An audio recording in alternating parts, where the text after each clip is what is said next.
Bismillahirrahmanirrahim. Assalamualaikum warahmatullahi wabarakatuh. Duli Yang Teramat Mulia Paduka Seri Pengiran Muda Mahkota Pengiran Muda Haji Al-Muhtadi Billah Ibni Kebawah Duli Yang Maha Mulia Paduka Seri Baginda Sultan Haji Hassan Al-Bolkiah Izzaddin Wad Daulah, Menteri Kanan di Jabatan Perdana Menteri, dan Yang Teramat Mulia Paduka Seri Pengiran Anak Isteri Pengiran Anak Sarah binti Pengiran Haji Saleh Abdul Rahman malam tadi berkenan berangkat menyaksikan perlawanan bola sepak Piala FA Brunei 2022 antara pasukan DPMM FC dan Seriwira FC. Berangkat sama Paduka Adinda dan anak anda Duli Yang Teramat Mulia Paduka Seri Pengiran Muda Abdul Malik dan Yang Teramat Mulia Pengiran Anak Munirah Madhul Bolkiah.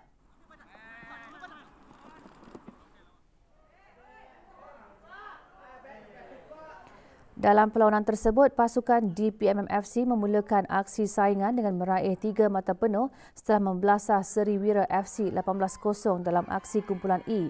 DPMM FC berjersi merah membuka tirai jaringan seawal minit ke-6 menerusi Muhammad Razimi Ramil. Pada babak pertama, DPMM FC mendahului perlawanan dengan 10-0. Bersambung babak kedua, DPMM FC terus menguasai perlawanan sekaligus memuktamadkan kemenangan bergaya DPMM FC 18-0 ke atas Seriwira FC.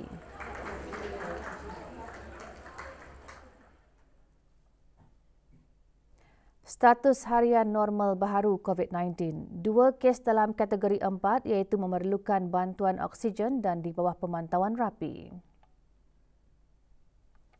Kementerian Kesihatan juga memaklumkan 609 kes sembuh kemarin dengan 1 kematian.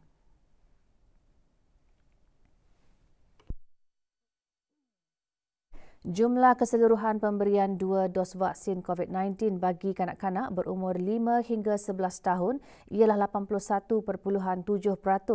Bagi remaja berumur 12 hingga 17 tahun yang mendapat 3 dos vaksin, 54.9%. Manakala liputan bagi rakyat dan penduduk negara ini yang mendapatkan 3 dos vaksin adalah 76%. Bagi memastikan pertumbuhan ekonomi negara berdaya tahan, negara Brunei Darussalam perlu sentiasa prihatin terhadap alam sekitar. Justru dalam usaha mempelbagaikan ekonomi, Menteri di Jabatan Perdana Menteri dan Menteri Kewangan dan Ekonomi kedua berkata, alam semula jadi perlu dilindungi dengan menggalakkan inisiatif mesra alam. Berucap semasa sesi perkongsian Borneo Bulletin Yearbook BBYB 2022, Yang Berhormat Datuk Seri Setia Dr. Awang Haji Muhammad Amin Liu bin Abdullah menjelaskan urus niaga perlu diteruskan demi mengejar produktiviti yang lebih tinggi bagi mengukuhkan lagi daya saing, terutama bersaing pada dalam pasaran antarabangsa. Jelasnya, para pengusaha di seluruh dunia boleh berkembang dengan pantas melalui proses-proses kreatif dengan menggabungkan sumber-sumber kreatif dan teknologi sebelum pandemik. We need to achieve the right balance between the objective of economic development or growth and environment conservation. Additionally, to ensure conducive business environment, our governance and public services need to be transparent, accountable, and adherent to the rules of law. Borneo Bulletin Yearbook BBYB 2022 menggariskan pandangan dan inisiatif yang dilaksanakan oleh kerajaan untuk menyokong pertumbuhan beberapa industri di negara ini dalam pelbagai sektor. Sesi diadakan di salah sebuah hotel di Gadong.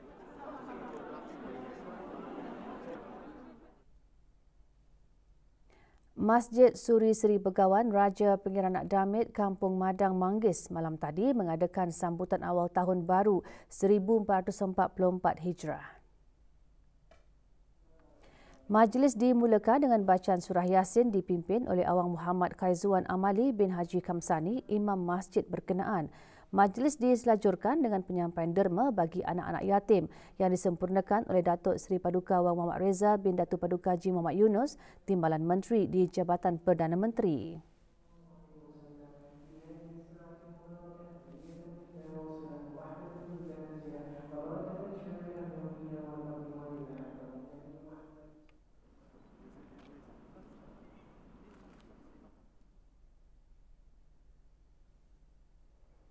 Sebuah syarikat IT tempatan mengambil inisiatif menjadikan negara Brunei Darussalam sebagai bumi hijau melalui pelancaran aplikasi mudah alih atmosfer.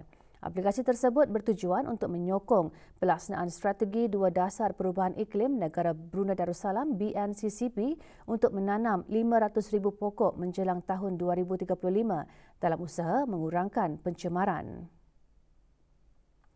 Pelancarannya disempurnakan oleh Dr. Dayan Nur Imtihan binti Haji Abdul Razak, Setiausaha Tetap Perancangan Guna Tanah dan Alam Sekitar Kementerian Pembangunan. Aplikasi tersebut adalah hasil usaha sama antara Shell Lifewire Brunei, Jabatan Perhutanan, Jabatan Alam Sekitar, Taman dan Rekreasi dan Sekretariat Perubahan Iklim Brunei dan dimajukan oleh Sphere Sdn Bhd. Berlangsung di Hutan Sipan Berakas, acara diselajurkan dengan penanaman 105 anak pokok.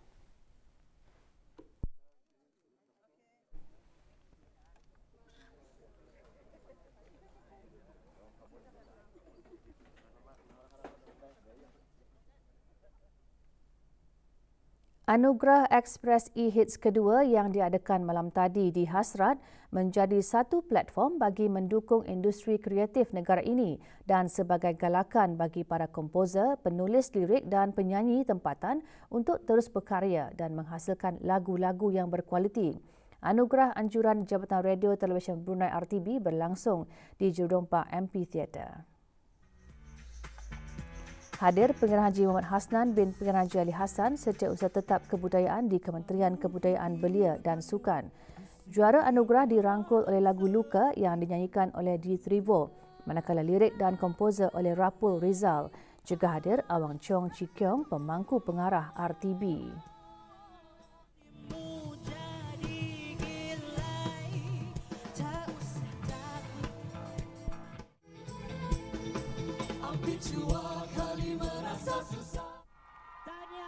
Ucapkan.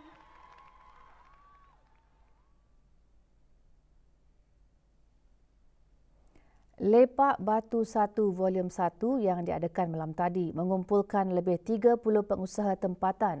Acara yang diungkayahkan oleh HU Advertising dengan kolaborasi Alik Pom Brunei dan disokong oleh Kementerian Kebudayaan Belia dan Sukan ini diadakan di Pusat Sukan Kolej Perdagangan Laksmana. Hadir Pengarah Muhammad Amir Rizal bin Pengarah Haji Mahmud, Setiausaha Tetap Kebelian di Kementerian Kebudayaan Belia dan Sukan. Lepak Batu 1 bertujuan untuk mengumpulkan pengusaha muda belia dan mengetengahkan mereka kepada orang ramai melalui acara tersebut. Ia juga merupakan kesinambungan dari acara Sahur Sengkarai dan Lepak Lumut yang mendapat sambutan yang menggalakkan.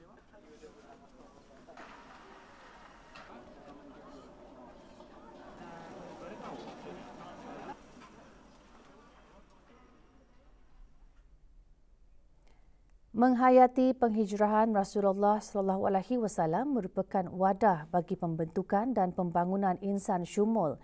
Perkara itu antara yang disentuh semasa ceramah khas sempena sambutan awal tahun hijrah Universiti Brunei Darussalam. Hadir Dr. Hazri bin Haji Kifli, Naib Chancellor Universiti Brunei Darussalam. Ceramah bertajuk Menghayati Hijrah Rasulullah disampaikan oleh Profesor Madya Dr. Haji Abdul Rahman Radin Haji Haki, Tenaga Akademik Fakulti Syariah dan Undang-Undang Universiti Islam Sultan Sharif Ali Yunisa. Acara dianjurkan oleh Unit Kerohanian dan Khidmat Masyarakat, bahagian hal ehwal pelajar dengan kerjasama Persatuan Mahasiswa-Mahasiswi Universiti Brunei Darussalam. Sempena sambutan Bulan Bahasa 2022, Dewan Bahasa dan Pustaka DBP melalui bahagian penyelidikan, dokumentasi dan pengiktirafan menganjurkan pantun sebagai khazanah bangsa sayembara berbalas pantun. Sayembara yang merupakan salah satu pengisian kegiatan Festival Sastra dan Seni Budaya Melayu Brunei itu diadakan bagi menghidupkan kembali dan meningkatkan penggunaan serta fungsi seni berpantun dalam kehidupan masyarakat Melayu. Sayembara dijuarai oleh Kumpulan Gerak DBP, sementara naib juara disandang oleh Kumpulan Santul dan tempat ketiga pula dimenangi oleh Kumpulan Pitabu. Manakala Dayangku Nur Safiah binti Pangeran Sapudin terpilih sebagai pemantun terbaik. Penyampaian hadiah kepada para pemenang disempurnakan oleh Dr. Siti Nurhalbi binti Haji Wasafela, Timbalan Setiausaha Tetap Kebudayaan Kementerian Kebudayaan Belia dan Sukan. Sebanyak 25 buah karya perseorangan dan 14 buah karya berkumpulan berjaya dihasilkan oleh peserta Bengkel Menulis dan Melukis Komik 2022. Bengkel merupakan salah satu pengisi aktiviti yang diadakan bagi menggemakan lagi Bulan Bahasa 2022. Hadir Awang Suib bin Haji Abdul Wahab, pemangku pengarah Dewan Bahasa dan Pustaka.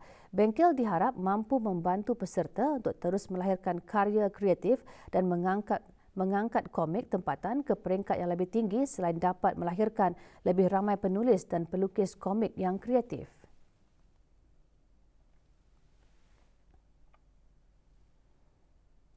Kementerian Kebudayaan Belia dan Sukan melalui Jabatan Pembangunan Masyarakat JAPIM mengadakan sesi bual bicara program Santai-Santai Berkongsi bersempena Hari Keluarga Kebangsaan 2022. Sesi yang diadakan secara dalam talian itu membawakan tajuk Yes to Family Time. Sesi dikendalikan Dayang Siti Alifah binti Awang Osman, Pegawai Pembangunan Masyarakat selaku moderator, dan ahli panel Nur Syahirah Chua Muhammad Firdaus Chua, Pegawai Psikologis Kesihatan Awam Kementerian Kesihatan. Pada sesi kali ini, ahli panel antara lain mengongsikan kepentingan meluangkan waktu untuk bersama keluarga serta cabaran yang dihadapi oleh keluarga masa kini. Orang ramai perlu mengetahui cara-cara mewujudkan persekitaran yang sihat dalam kehidupan berumah tangga agar tidak terjerumus kepada kes jenayah. Dari sudut Islam, kaum lelaki berperanan penting dalam menjaga dan melindungi wanita. Perkara tersebut antara dibincangkan semasa forum Pri-Panita bertajuk Komunikasi adalah kunci kebahagiaan. Forum diadakan di Dewan IBTE Kampus Jeffrey Bolkiah, Belait. Lebih 100 pelajar menyertai forum tersebut yang dianjurkan oleh Jabatan Pembangunan Masyarakat JAPIM dengan kerjasama agensi-agensi kerajaan dan persatuan-persatuan bukan kerajaan.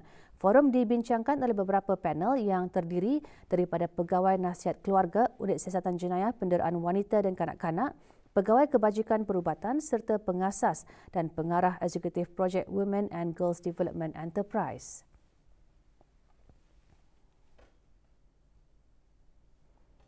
Sukan. Persatuan Raket Skuasi Brunei BSRA menganjurkan kejohanan skuasi 2022 bersempena sambutan ulang tahun Hari Keputeraan ke bawah Duli Yang Maha Mulia Paduka Seri Baginda Sultan dan Yang di-Pertuan Negara Brunei Darussalam ke-76. Kejohanan tersebut berakhir malam tadi Pusat Skuasi Kompleks Sukan Negara Hasnal Bolkiah berakas. Kejohanan yang menggunakan format round robin mempertandingkan 4 kategori. Kategori lelaki dan perempuan terbuka masing-masing dimenangi oleh Awang Lim Kok Sheng dan Dayang Hamidah binti Ismail. Manakala kategori berpasukan lelaki dan perempuan masing-masing dimenangi oleh pasukan Team Fabs dan pasukan The Drop Shots. Penyampaian hadiah kepada para pemenang disempurnakan oleh Awang Haji Muhammad Rosfazila bin Haji Yusli, pemangku pengarah belia dan sukan.